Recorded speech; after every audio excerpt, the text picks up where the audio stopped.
हाँ, हाँ।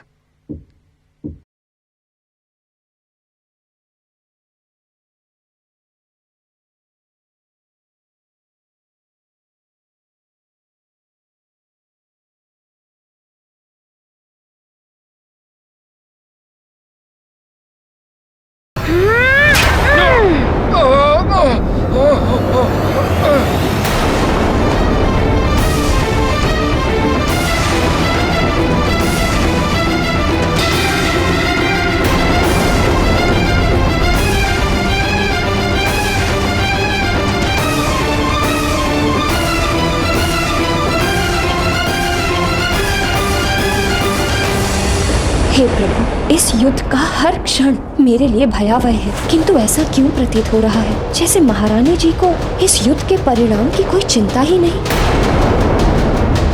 पुत्र माँ की अवज्ञा करे, अपमान करे, किंतु फिर भी माँ पुत्र के कष्ट देखकर विचलित होती है, परंतु इन्हें तो जैसे वाली के जीवन का कोई भय ही नहीं। कहीं मेरी इच्छा अधूरी न रह जाए। वानर बालक की आधी शक्तियां बाली को प्राप्त हो गई, फिर भी वो उसका वध नहीं कर पा रहा है। मुझे किसी प्रकार बाली की सहायता करनी होगी। हाँ, मारीच, जाओ, जाकर बाली की सहायता करो। अभी पूरे दिन का युद्ध शेष है। कहीं ये ना हो जाए कि बाली उस वानर बालक के हाथों परास्त हो जाए। ये ना सोचना कि दशानन रावण को बाली की चिंता है। ना,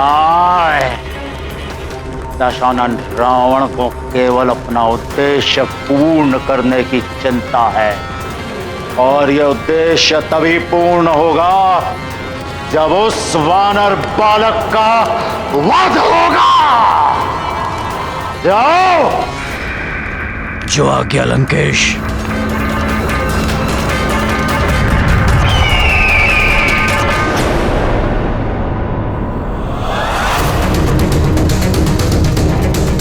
आओ हनुमान, वाली अस्त्रहीन रहकर भी तुम्हारा सामना करने में सक्षम है। आगे बढ़िए युवराज हनुमान, वाली पर, वाली की रक्षा करिए हनुमान। गरीब की रक्षा करो हनुमान जी, हनुमान की रक्षा करो। अभी पता चल जाएगा मूर्खों कि किसका अंत होगा। वाली को नष्ट करना इतना सरल नहीं है।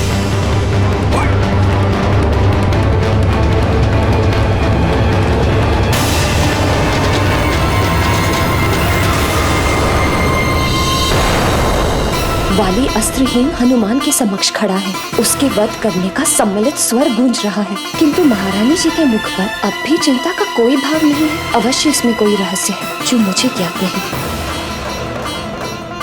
महारानी जी, अपने पुत्र को संकट में देखकर आपका हृदय विचलित हो उठा होगा।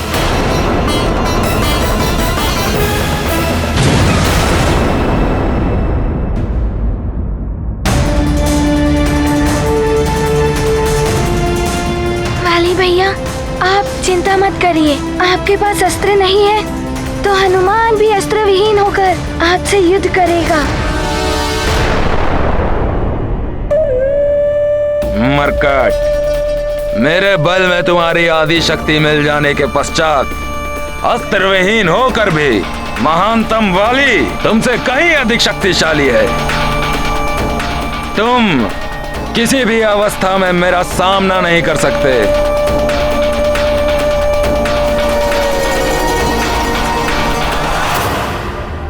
मैं इस पर्वत को ही अस्त्र बना लेता हूं।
यदि वाली भैया ऐसे ही पर्वत उठा उठाकर उनसे मुझ पर वार करते रहे तो हनुमान अपना बचाव कर लेगा, परंतु उससे यहाँ एकत्रित जनसमूह को क्षति पहुँच सकती है।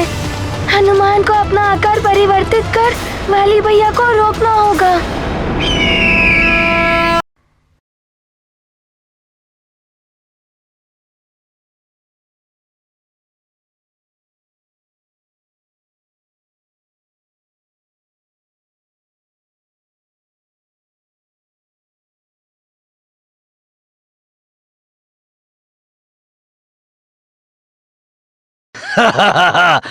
वानर, तुमने अपना आकार सूक्ष्म कर मुझ मारीच को तुम पर वार करने का अवसर दे दिया। हनुमान!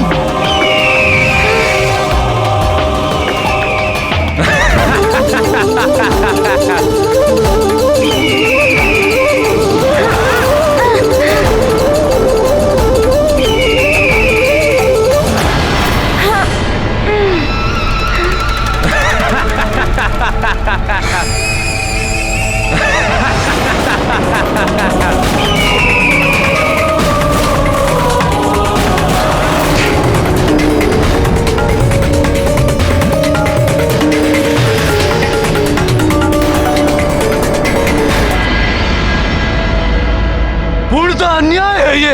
वाली युद्ध भूमि में अस्त्रों की सहायता ले सकता ये नियत अवश्य हुआ था, किंतु ये युद्ध के नियमों के विरुद्ध है। अन्याय है ये।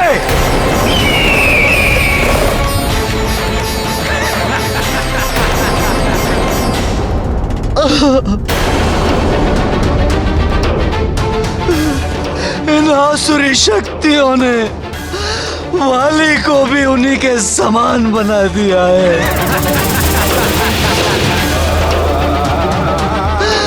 कैसी विडंबना है एक पिता की, कैसी विडंबना है।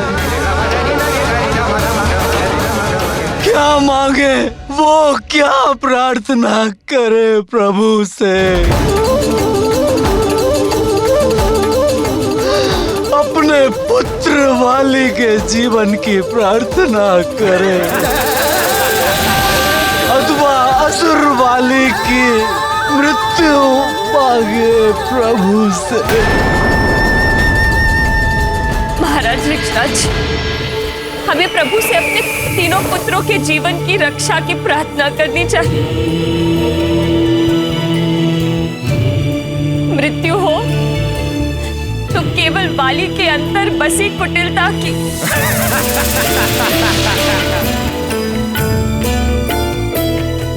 ईश्वर उसका नाश करे, वाली को सन्मार्ग पर ले आए। यह युद्ध वाली और हनुमान के मध्य है, इसमें किसी और का हस्तक्षेप मैं स्वीकार नहीं कर सकता। मैं ये अन्याय होते नहीं देख सकता।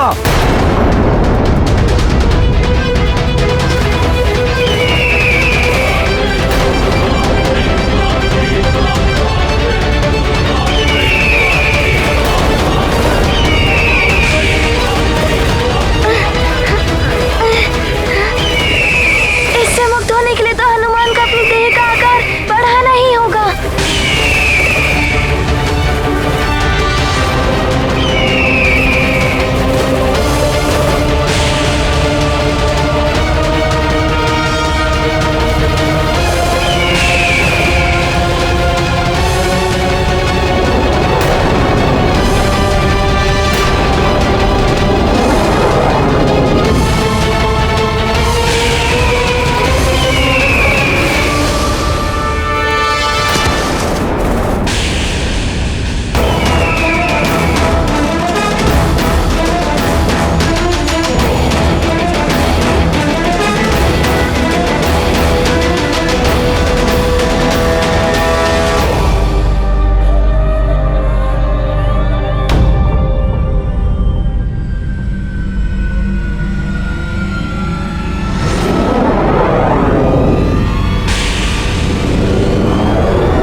मैंने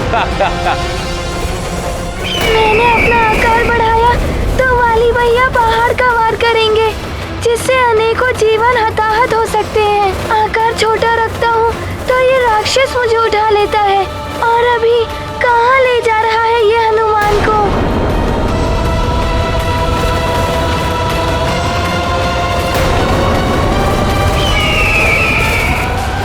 ये नीतिगत नहीं है वाली।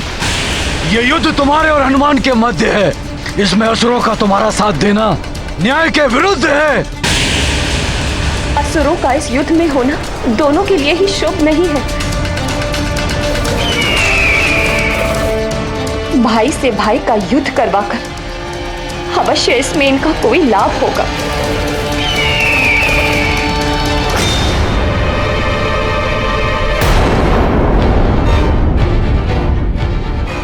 महारानी जी के दोनों पुत्रों के जीवन संकट में हैं। हर अवस्था में एक पुत्र की मृत्यु अवश्य होगी। फिर भी ये शांत, क्लेश का कोई चिन्ह तक नहीं है उनके मुख पर। असुरों को तो हनुमान अनेकों बार पराजित कर चुका है। वो विजयी होगा, मेरे वाली का वध नहीं करेगा और सुग्रीव की भी रक्षा कर लेगा। मैं अब इस अनुचित युद्ध को रोक कर ही रहूंगा। स्वामी कहाँ जा रहे हैं आप? रुकिए स्वामी, कहाँ जा रहे हैं?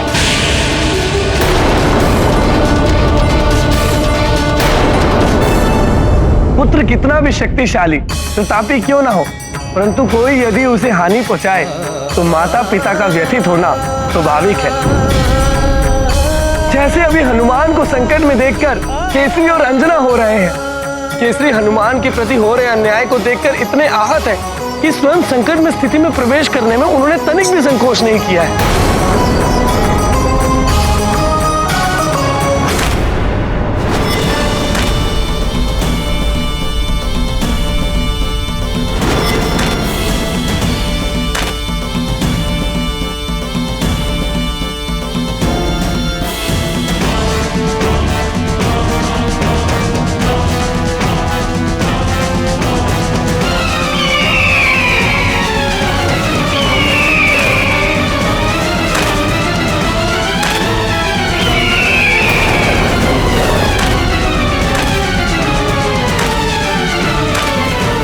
पिताश्री, कहीं वो वाली भैया पर वार न कर बैठे। मुझे उन्हें रोकना ही होगा।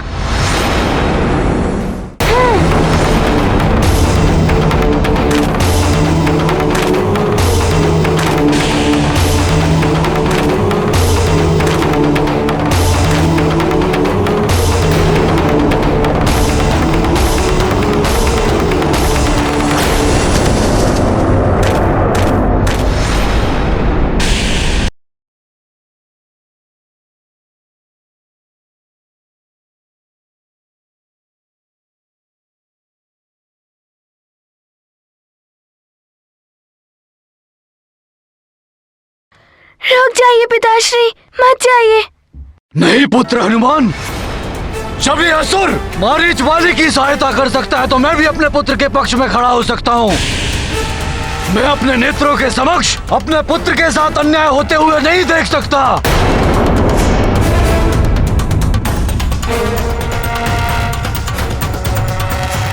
स्वागत है काका केसरी जी। आपका भी स्वागत है।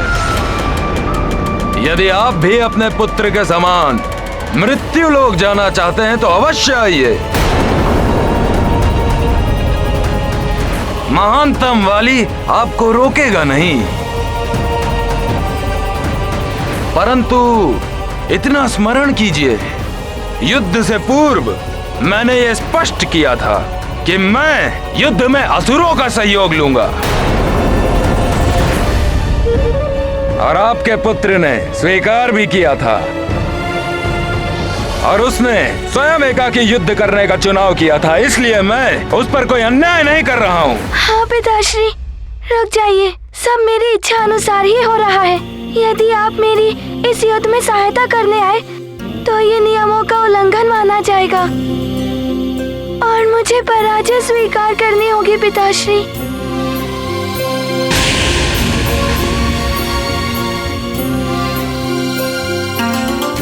पिताश्री, आप चिंता मत करिए। मैं इस चुनौती का सामना करने के लिए सक्षम हूँ। आपका आशीर्वाद ही मेरे लिए पर्याप्त है। कृपया लौट जाइए।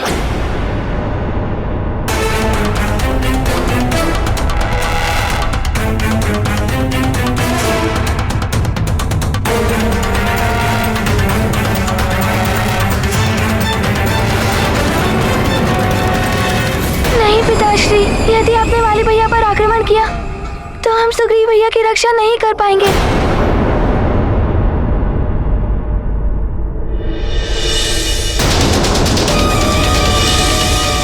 ठीक कह रहा है आपका पुत्र हनुमान काका केसरी जी। यदि आपने मुझ पर वार किया तो आपके पुत्र की ही पराजय होगी। बड़े आए थे मुझसे महानतम वाली से युद्ध करने।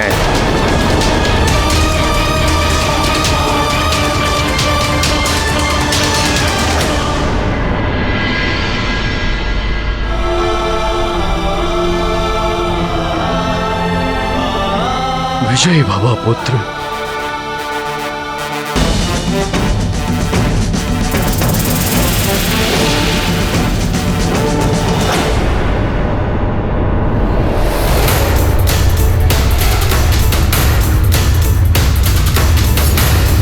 हनुमान को अपने पिता का अपमान स्वीकार नहीं।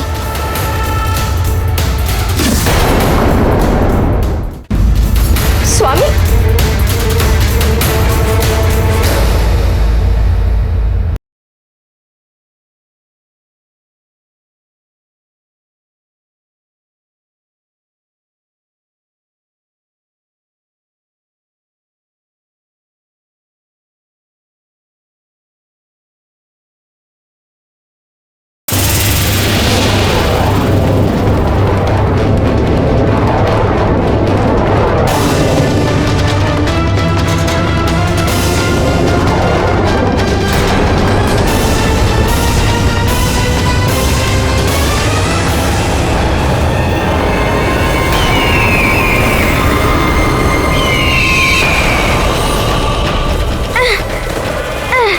ये असुर पक्षी रूप धरकर मेरी दृष्टि बाधित कर रहा है।